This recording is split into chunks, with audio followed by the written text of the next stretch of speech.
tutaenda kusoma Wafilipi sura ya 3 mstari wa 7 mpaka wa 10.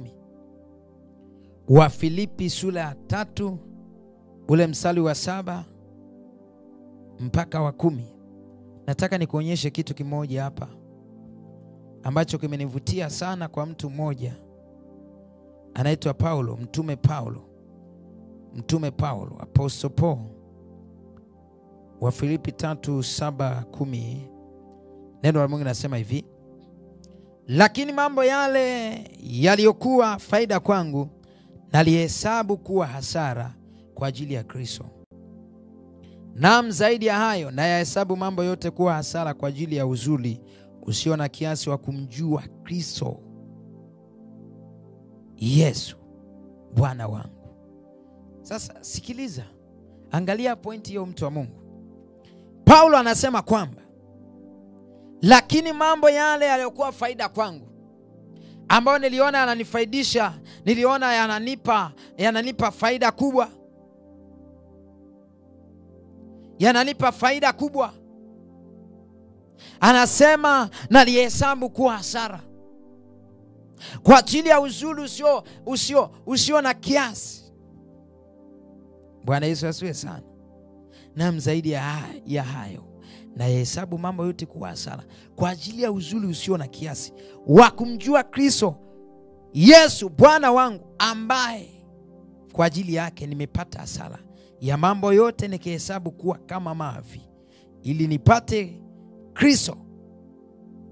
Unamwona Paulo namna anavyonena hapa, anasema mambo yote nalihesabu kuwa hasara ili nimjue nani? Nimjue huyu Yesu Kristo. Muda mwingine anahesabu kama vitu ambavyo ni kinyesi, mavi, ili aweze kumjua nani? Aweze kumjua Yesu. Naomba nimalizie alafu nikupe mambo mazuri hapa Roho Mtakatifu alinifunulia.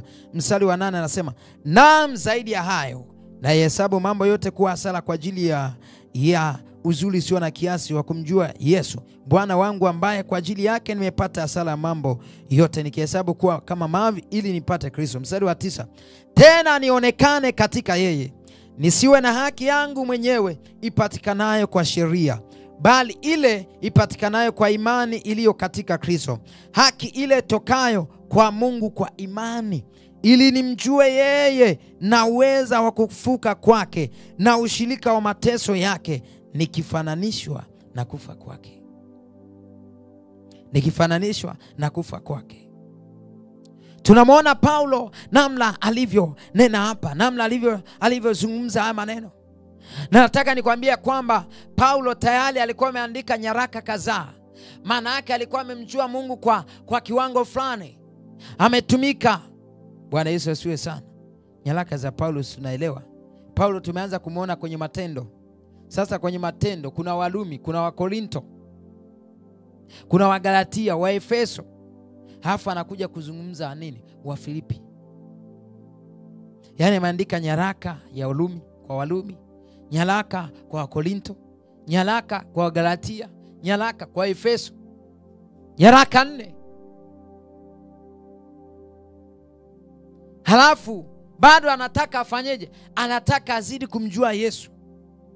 Kuna watu wamemwekea limit Yesu, au wamefika kiwango wamejiona kwamba wamemjua Mungu. Jamani, sidhani kama kuna mtu ambaye alishawahi kumjua Mungu au Yesu akamaliza akasema sasa tayari nilishamjua, nilishamfahamu vyote, ninaelewa kila kitu. Sijui.